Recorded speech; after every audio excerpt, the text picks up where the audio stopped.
El análisis político, la entrevista de la semana, la información contada de manera diferente en Hora de Cambio.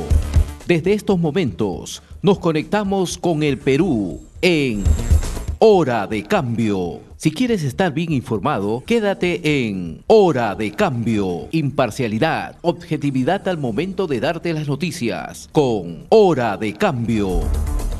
Bienvenidos.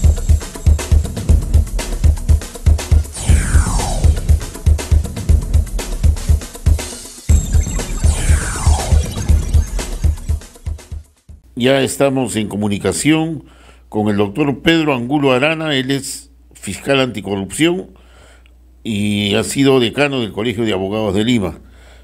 Doctor Pedro Angulo, ¿cómo está? Muy buenos días. Buenos días, señor Castillo. Un gusto escucharlo. Bien. Y encantado de estar con usted. Muchas gracias por la invitación. Bien, volvemos a conversar sobre estos temas que ya son el común denominador en la política nacional. Lamentablemente. El problema de la corrupción, agitada totalmente, y en fin, tantas cosas que se presentan. Yo quería partir de un tema que ha abierto debate en el transcurso de estos días, y se refiere al artículo 117 de la Constitución del Estado, por el cual unos afirman que no se puede investigar al presidente en ejercicio y otros consideran que no se trata de acusar, sino de investigar. Y ahí ha generado una discusión, digamos, técnica de constitucionalistas en relación a este tema. ¿Cuál es el fondo del tema? ¿O es muy ambiguo este artículo que no precisa y al final cualquiera puede agarrarse para defender o evitar cualquier tipo de investigación?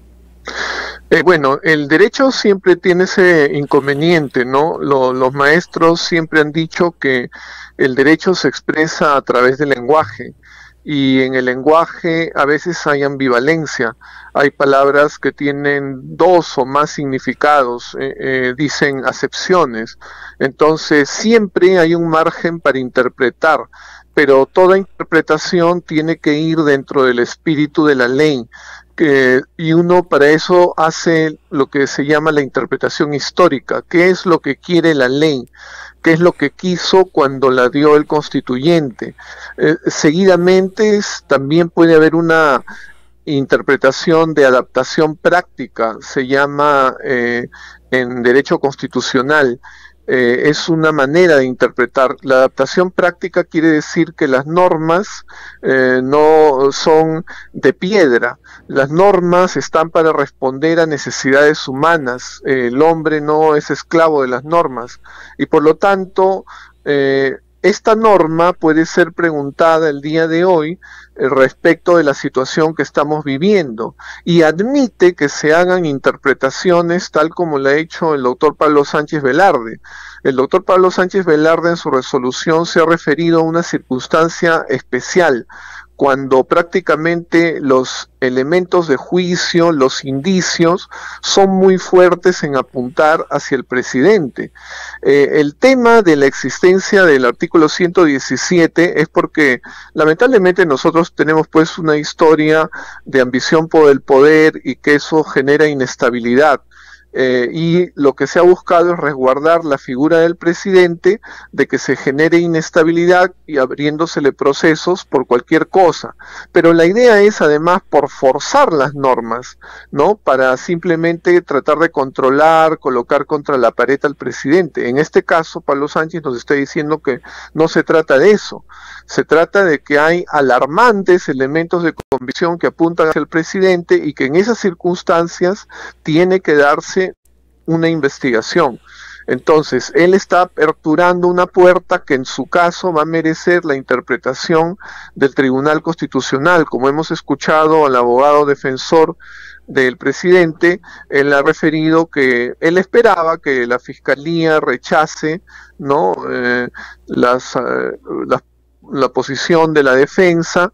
Ahora se apertura la posibilidad ante el juez de la investigación que se está realizando, que se haga un control Si esto se lo rechazan, entonces irá a la vía constitucional, y en la vía constitucional tenemos este tema del principio de adaptabilidad de la norma, ¿no? Pero no solamente hay este principio, hay otros varios principios que resguardan el hecho de que aquí se equilibre entre lo que se supone que es el resguardo de la figura presidencial y el interés público. Si hay alarmantes elementos de convicción que apuntan hacia el presidente, no nos podemos hacer de la vista gorda y decir que por el principio ya a este presidente no se le toca sino 5 años después, y mientras, si es verdad que el presidente es cabeza de una criminalidad organizada, haga lo que quiera durante 4 años más con el país. Definitivamente eso no es razonable en ningún sitio, y eso abre también el tema de que no se va a quedar en interpretar nada más la norma, sino también en ver estos elementos de juicio que apuntan hacia el presidente con gran fuerza. Ese es otro tema que se tiene que ver. Ahora, parecería de que este artículo, el 117, lo han hecho agrede para que no se investigue al presidente. Porque si se genera una inestabilidad, para eso está el vicepresidente, el primer vicepresidente, y tenemos un segundo vicepresidente. ¿Por qué? Yo le voy a poner los ejemplos. El señor Fujimori, él se fue a un evento internacional y ya no regresó, y no cumplió su mandato. El señor Toledo cumplió su mandato, asistió a las primeras investigaciones, se fue a Estados Unidos y después jamás regresó. Entonces, esto tampoco se cumple al pie de la letra. No es que nuestras autoridades señalan en la Constitución de que termina tu periodo y hay un juicio de residencia de repente, ¿no? Eso no está, pero sí está de que durante los 5 años o puedas arreglar algunas cosas que hiciste mal, o simplemente te dan las posibilidades para que saques lo que estás robando y te vayas fuera del país y ya nadie te investigue, ¿no? Claro, digamos, desgraciadamente entre nosotros existe pues lo que se le llama la criollada, ¿no? El reino de Pepe el Vivo. Entonces, nosotros tenemos una norma que en realidad no es originaria de la Constitución del 79, sino que viene desde la Constitución del 33. Y nosotros sabemos que la Constitución del 33 fue hecha en un momento histórico, ¿no? Cuando Sánchez Cerro colocó en clandestinidad al APRA. Y evidentemente Sánchez Cerro se estaba resguardando, ¿no? en su gobierno para su post-presidencia. Claro, en el camino lo mataron y ya no terminó su gobierno, pero a veces efectivamente las personas preparan la norma en su beneficio. Ahora, esta norma tiene una tradición histórica, no arranca con las repúblicas. Esto viene desde Francia, desde los gobiernos absolutos, cuando se consideraba que el rey era pues tenía una majestad inmensa, ¿no? No se pensaba que el rey podía hacer maldades. Y nosotros sabemos a veces que por historia sí las hacían, pero eso lo mantenían muy oculto del pueblo. Hay un libro de historia que se llama Los Reyes Taumaturgos y se refieren a los reyes franceses. Nosotros sabemos que en esa época los reyes eran coronados por el Papa, y quería decir que el mandato del rey venía de origen divino, y por eso es que las personas haciendo ley de este origen divino consideraban que si ellos tocaban las prendas de vestir de los reyes se podrían sanar de sus enfermedades. En el libro Los Reyes Taumaturgos se habla de eso, de que cada cierto tiempo los reyes franceses hacían una audiencia para que sus súbditos vayan a tocarle las vestiduras y sanarse. O sea, esa era la índole de cómo se veía la majestad del cargo. Esto en parte lo heredan pues los presidentes, ¿no? Cuando se fundan las repúblicas, y también se considera que el presidente es una figura que está por encima del bien y del mal. Pero el problema es que a la larga eso ya no se responde a la realidad. Pero perdóneme, pero para eso hubo una revolución francesa, pues, ¿no? Exacto. Y acá no ha habido ninguna revolución y optamos cosas que van a proteger en el fondo la corrupción, pues no van a proteger la corrupción, ¿no? Efectivamente. Efectivamente, ¿no? Entonces, ahora esto tiene una lectura más en el caso, sobre todo, que se está dando ahora de proteger la corrupción. Quien tiene un alto cargo de presidente de la República, quien ya había dicho que me investiguen, que me abran el secreto, tendría que ser coherente a lo que dijo, y no ahora, cuando aparecen elementos de convicción grave, decir ya no me toquen, y que me están persiguiendo, y que me están haciendo campaña, que quieren desestabilizar, cuando en realidad, si nosotros hacemos una lectura política del país, más bien es el presidente con sus actos el que continuamente desestabiliza la nación. Cuando yo escucho el discurso de generan inestabilidad, a mí me parece una ironía, porque la inestabilidad hoy en día es el presidente con sus decisiones, ¿no? Con los 50 ministros que ya ha tenido, con el personal antitécnico que ha colocado y que ha generado problemas en migraciones, problemas ahora con la importación de urea, que va a tener que empezar de cero, con el ministro que colocó. La realidad es que dentro de algún tiempo, y ahora en algunos casos, ya estamos viendo lo que significa el desgobierno y todas las malas decisiones del presidente. Él es la inestabilidad en estos momentos, salvo pues que tomara la decisión de cambiar el rumbo que le está dando al país, ¿no? De desorden. Ahora, si analizamos el tema del MTC, del Ministerio de Transportes y Comunicaciones, y las implicancias de los actos de corrupción que se han dado, los implicados son colaterales. O sea, el único responsable directo sería el ministro de Transportes y Comunicación. Y bueno, ahora que el presidente que está siendo investigado, etcétera, el señor Samir, que es el empresario, los sobrinos del presidente, el ex secretario general de Palacio de Gobierno, el señor Pacheco, etcétera. Pero lo que me preocupa es de que ellos no son tan responsables, escúcheme bien lo que estoy diciendo, doctor, no son tan responsables de la ejecución de todo el proceso de las licitaciones que se han hecho. Yo no veo a otros funcionarios que sí tienen responsabilidades, por eso se forman comités en los ministerios para convocar a las licitaciones, y hay responsabilidades, y yo no veo que ellos han sido citados o investigados, ¿no? Definitivamente, todavía se tienen que hacer muchas cosas y citar a muchas personas. Ahora, no sé... O de repente la Fiscalía está priorizando políticamente también el problema de Castillo y dejando de lado al resto, ¿no? A la estructura corrupta que existe en los ministerios y que favorecen pues a una serie de compadrazgos, amistades que ganan las licitaciones, ¿no? Lo que sucede también es que siempre la citación para las personas políticas tienen más repercusión, claro, que para los mandos más pequeños. Y por otro lado también ocurre que estas personas, los de alto nivel, apenas reciben la citación, se mueven pues como al pez que han sacado del agua, ¿no? Ellos quieren romper la cuerda que los mantiene atados y liberarse. Entonces ellos se victimizan. Entonces ellos mismos también contribuyen a levantar el vuelo del tema, y no se ve lo otro que está marchando, ¿no? Por ejemplo, ¿no? Yo recuerdo cuánto se le reprochaba a Domingo Pérez el hecho de que no avance en la acusación de Keiko Fujimori. Ya había acusado, pero le habían encontrado debilidades y tuvo que rehacer la acusación. El tema es que ahora último, cuando habló, ha revelado que hay 9 acusaciones ya hechas en distintos casos.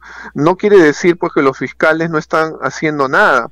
Lo que pasa es que eso a veces no trasciende porque hay otros temas que ocupan el ente, ¿no? Uh-huh. Bueno, pero así estamos. Ahora, ¿es necesario, es imprescindible el 117? O en todo caso modificarlo para que precise y evitar las ambiguaciones? Definitivamente puede ser mejor que se reforme, ¿no?, el artículo 117. Yo he escuchado a algunos congresistas que inclusive ya habían hecho propuestas en ese sentido. Me parece que una fue Susel Paredes.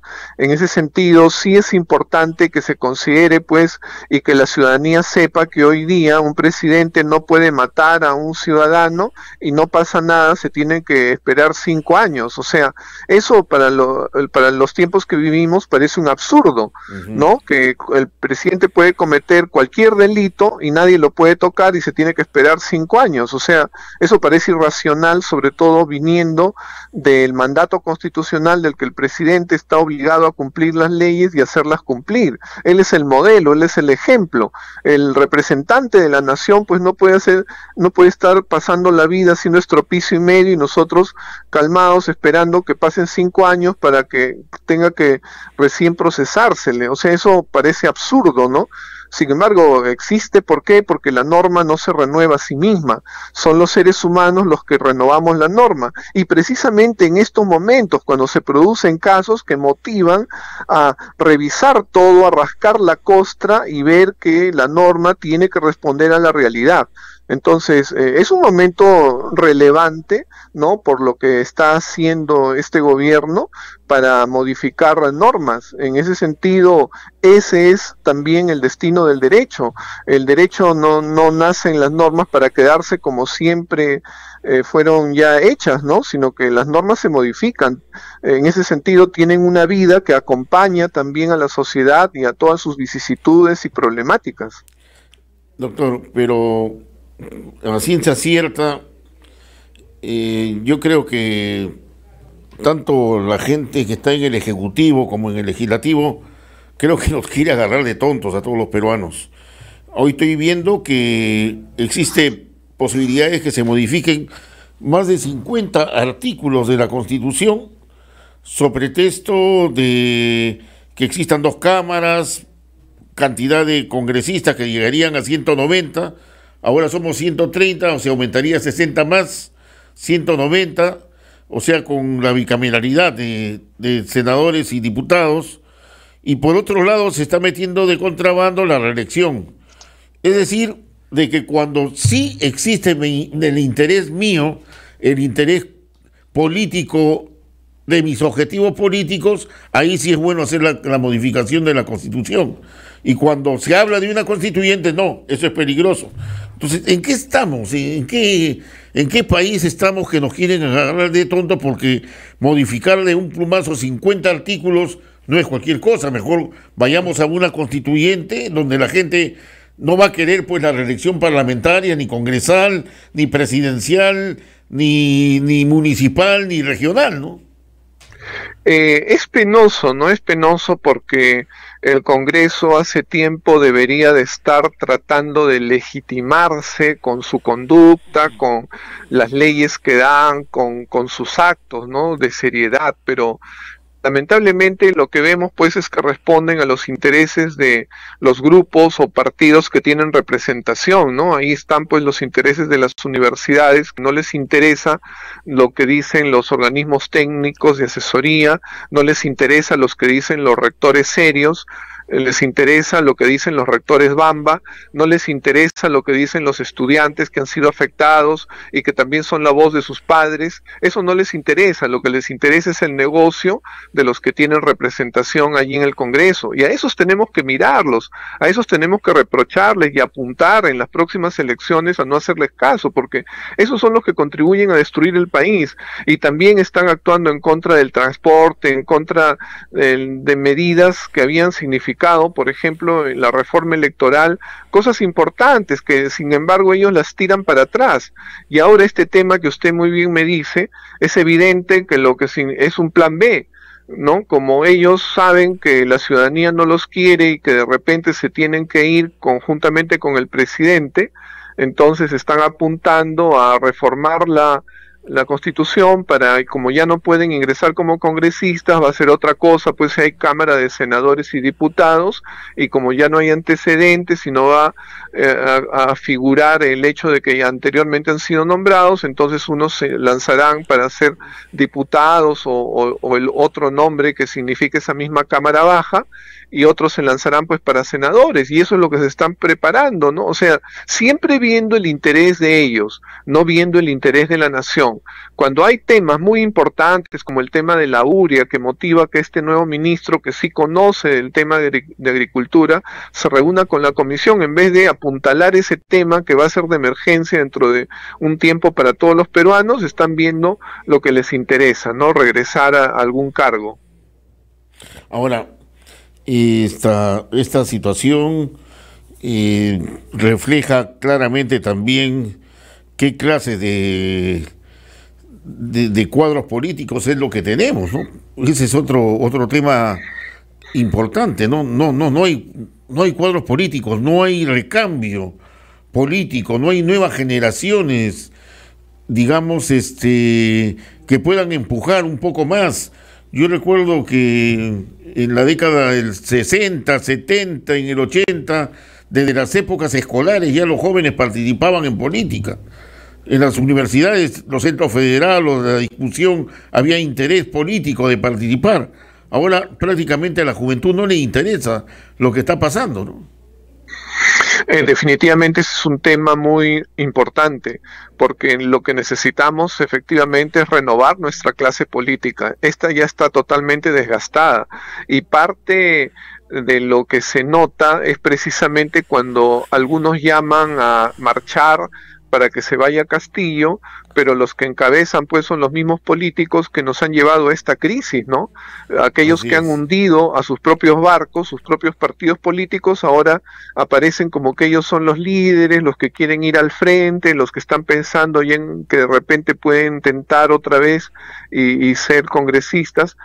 Digamos, no hay un espíritu de compromiso, no hay un espíritu de generosidad, de más bien lanzar a los jóvenes, de darles camino, apuntalarlos.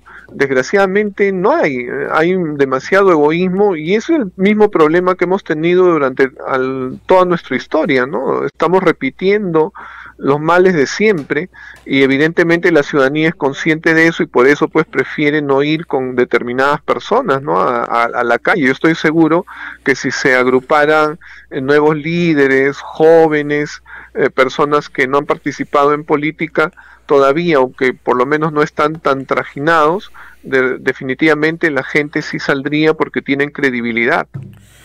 Ahora, definitivamente que también las marchas, y llega un momento en que es la espontaneidad de las masas, como se dice, las que cambian el rumbo de la historia. Y eso se ha visto en las últimas movilizaciones que se han llevado a cabo acá en el país, donde fallecieron algunos jóvenes, pero salieron a las calles. El otro tema es de que vemos de que no hay oposición, ¿no? O sea, una oposición política es una oposición de principios, de enfrentamiento claro con el poder impuesto, sea la línea política, pero sí se conserva una oposición pues coherente, principista en todos los aspectos. Pero acá lo que existe son partidos políticos que se acomodan de acuerdo a las circunstancias. O sea, no hay una oposición. Para mí el fujimorismo es oposición.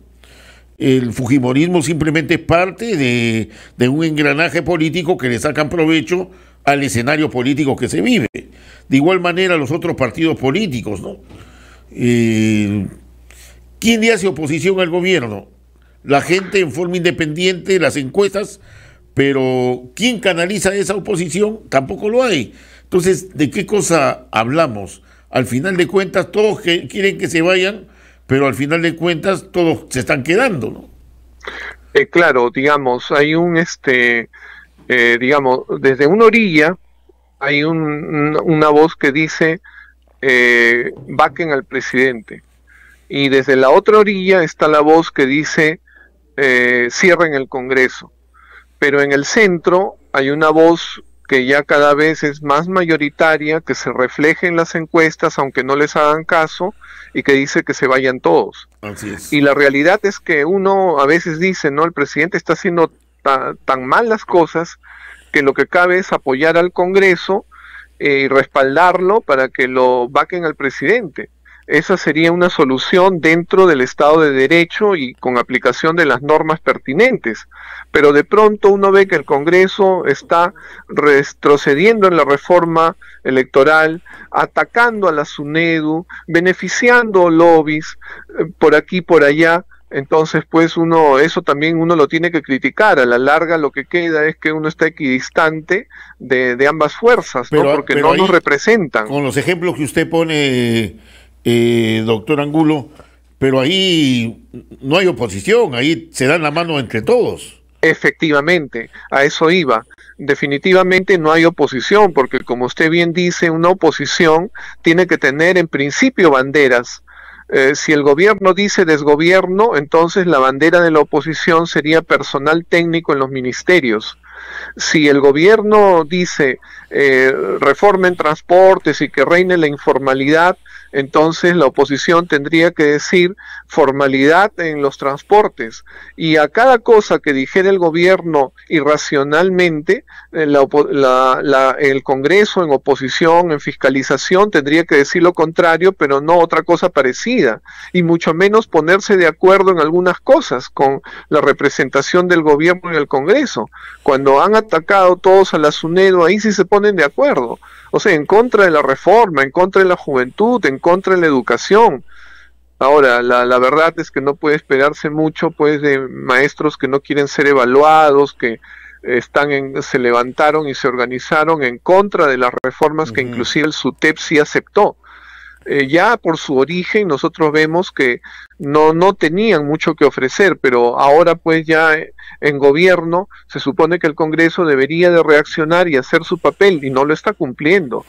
Y definitivamente no hay oposición. Definitivamente. Hay negociadores de la política. Así es. Doctor, estamos conversando, para recordar a nuestros amigos que nos siguen tanto en la ciudad capital como en el interior del país, con el doctor Pedro Angulo Arana. Él ha sido fiscal anticorrupción y ex decano del Colegio de Abogados de Lima. Doctor Angulo, se viene la reunión de las Américas en Estados Unidos. Prácticamente ha habido un veto a Venezuela y ha habido un veto también a Cuba para que no participen.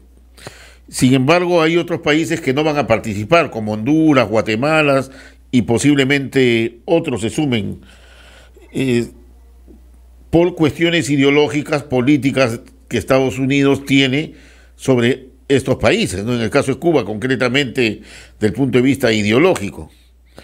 Pero acá quien gobierna, por mención propia, por clarificar ideológicamente al partido que ganó las elecciones, es el Partido Perú Libre, dicho por su secretario general marxista, leninista, mariateguista, o sea, de alto contenido ideológico, cosa que en Venezuela no se autoproclaman de esa forma, en Bolivia tampoco, y en otros países son liberales o de izquierda, pero no llegan a ese extremo.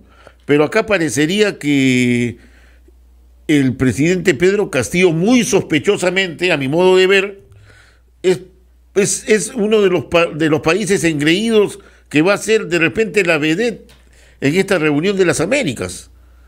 Yo lo veo muy contradictorio, a pesar de que Estados Unidos, el presidente norteamericano, fue el primero en reconocer el triunfo de Castillo en las elecciones, y lo dejó, como se dice criollamente, tirando cintura a Keiko Fujimori, y después fue la OEA, que prácticamente lo sacramentó a Pedro Castillo como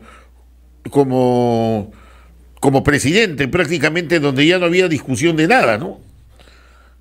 ¿Qué opina?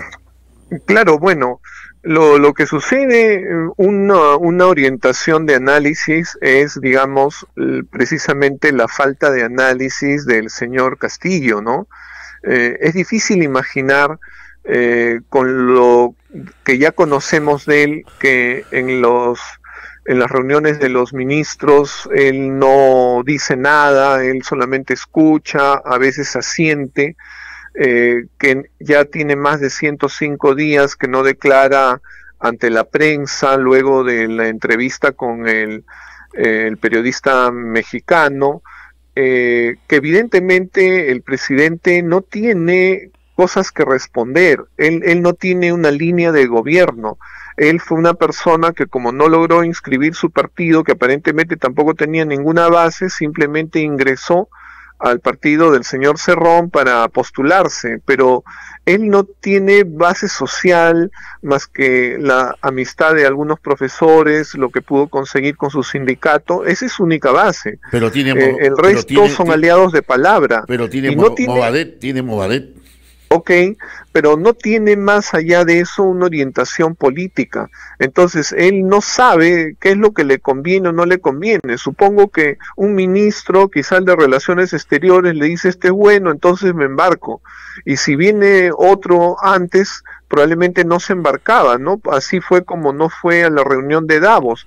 Depende de quién le habla primero, lo puede convencer. Él no tiene opinión propia, no tiene línea política. En ese sentido, los norteamericanos, ellos siempre aprovechan de personas que tienen responsabilidades y que son débiles de conocimiento, débiles de carácter. Evidentemente van a tratar con todo de atraérselo y llevarlo para su lado. Me parece que ya se hizo análisis en relación al primer viaje que tuvo el presidente de Estados Unidos, cómo llegó convencido de otras cosas. Entonces, si uno no tiene análisis, si uno no tiene ninguna orientación, es evidente, ¿no?, que va a quedar en manos, pues, de quien primero lo seduce, ¿no?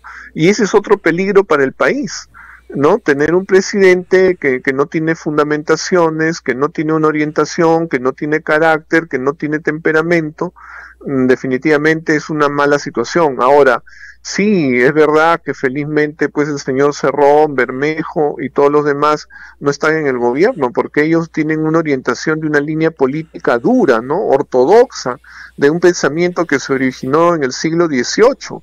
Y sobre eso no han avanzado. Ellos repiten a los clásicos. Estamos pues realmente con una visión sociopolítica de la más antigua, además de la más inútil, ¿no? Porque con eso no se resolvió nada, con eso solamente llegaron al poder y sacrificaron a millones de gente, tanto en la versión soviética como en la versión china. Así estamos, pero en fin, vamos a ver qué expectativas nos trae esta reunión de las Américas, que está prácticamente controlado por Estados Unidos, y veremos qué sucede. Al final de cuentas, para finalizar la entrevista, doctor Pedro Angulo, ¿en qué va a terminar lo del presidente Pedro Castillo? ¿Cuál cree usted que puede ser el desenlace de todo esto? A ver, yo creo que, digamos, él en relación, para terminar sobre este tema, hubiera hecho lo mismo que el presidente de México, ¿no? Hubiera enviado a otra persona por dignidad para considerar que también hay una desautorización a la convocatoria y a los objetivos extranjeros. Pero yo lo que veo es que poco a poco se va a debilitar el señor Castillo, va a perder apoyo. He escuchado, por ejemplo, a Hildebrand, que en un momento lo apoyó, he escuchado a Belmont, que también en un momento lo apoyó, a Nicolás Lucar, que en un momento también apoyó, y cada vez están más personas y que son líderes de opinión quitando cuerpo. Diario La República también, Diario La República también. Así es, yo creo que finalmente se va a tener que ir, y cada vez la idea es que se va a ir en peores condiciones. ¿Y qué pasa si no regresa? ¿Qué sucede? Que viaja y ya no regresa. No creo. Si así sucediera, es que ha pensado o lo han asesorado más allá de lo que sucedió hasta ahora. Fujimori se fue por menos, ¿eh? Pero él era más analítico, más previsor. Él preparó eso. Pero él se fue, él prácticamente cae por un Vladivideo que aparece Beto Curi con Montesinos si no estaba en esa escena, digamos así, Fujimori, ¿no? Él cayó por los errores de Montesinos. Claro, no, ya cuando uno hace el análisis ya sabemos por qué cayó, pero en la coyuntura que se da, ahora no sabemos también, conociendo poco a poco, como se dice, conociendo el comportamiento de nuestro presidente, tampoco no sabemos cuál puede ser su reacción, ¿no? Sí, pero no creo que sea tan de alto calibre. Yo he visto, sí, muy desencajado al doctor Aníbal Torres. Ya no lo he visto como antes. Están asentando que el golpe es fuerte. Se están dando cuenta ya de que está corriendo el tiempo. Que ya no se puede defender lo de indefendible. Así es. ¿No? Sí, así es. Un poco parece que ese es... Solo que es una muerte lenta, ¿no? Ahora también, al margen de todo, yo lo conozco personalmente al doctor Aníbal Torres, y que termine así una carrera. Él ha sido decano también del Colegio de Abogados de Lima, ¿no? Así es. En realidad también da pena. Y catedrático, todo un prestigio, que termine defendiendo algo que no se puede defender, ¿no? Así es. Yo sí lo conozco también, ha sido mi profesor, pero realmente ahora pues está en malas condiciones. Y sin argumentos, defendiendo algo que ya no tiene muchos argumentos. Lo indefendible, ¿no? Ahora, victimizándose. Ahora, estamos en el escenario enfrentamiento Congreso-Ejecutivo, Ejecutivo-Congreso, y estamos en el escenario de la corrupción, pero la agenda es mucho más amplia: hambre, miseria, puestos de trabajo, fomentar empleo, etcétera. Eso como si no existiera. La falta de alimentos que ya se anuncia, que se avecina, etcétera, ¿no? Efectivamente, ¿no? Una oposición racional debería estar preocupándose por esos temas y mostrando, ¿no?, cómo lo están haciendo y cómo presentan alternativas, cómo resuelven algunos problemas, y no lo están haciendo. El lunes jugamos con Australia para ver si pasamos al Mundial, y la verdad que a la gente no le interesa. Bueno, el tema del fútbol a veces es un gran distractivo, ¿no? Pero no lo veo como efectos ahora a través de los medios de comunicación, a pesar, del esfuerzo que están haciendo los colegas de la sección deportes, claro, de impulsar, pero no, la gente no está en otra agenda, pues como debe ser, pero tengo una agenda de llevar un pan para comer a su casa, a su hogar, ¿no? Definitivamente, yo que converso con mucha gente, la verdad es que efectivamente hay una gran preocupación, y eso precisamente va a ser lo que le va a quitar piso ya totalmente al señor Castillo. Así es. Muy bien, muchas gracias por la participación del doctor Pedro Angulo Arana. Hemos tenido unos minutos poco interesantes, me parece, para el esclarecimiento de lo que pasa en el país. Gracias por la invitación. Hemos presentado Hora de Cambio. Nos volveremos a encontrar el próximo sábado, a esta misma hora y por la misma frecuencia. Nuestro equipo de producción ya está trabajando recopilando información para un nuevo encuentro en Hora de Cambio.